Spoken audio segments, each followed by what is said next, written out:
Hello दोस्तों, राधे राधे। आज मैं एक विदाई गीत गाने जा रही हूँ। अगर आप सभी को अच्छा लगे तो प्लीज़ लाइक करना, कमेंट करना और मेरे चैनल को सब्सक्राइब करना। अम्मा हुआ वाघन बगिया, विदेशी लोग आई गई न मैया, अब नाही हमरो रहनिया, सजन लोग आई गई न मैया, अब नाही हमरो रहनिया, सजन लोग आई गई न।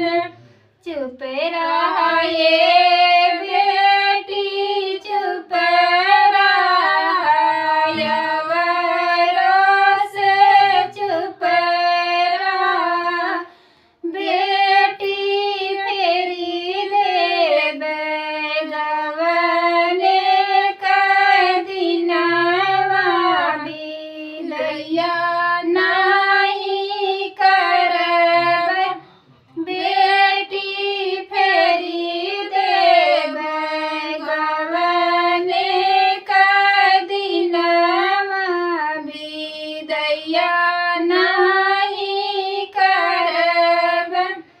अम्मा हुआ वाघन बगिया, विदेशी लोग आई गई न चाची, अब नाही हमरो रहनिया, सजन लोग आई गई न चाची, अब नाही हमरो रहनिया, सजन लोग आई गई न।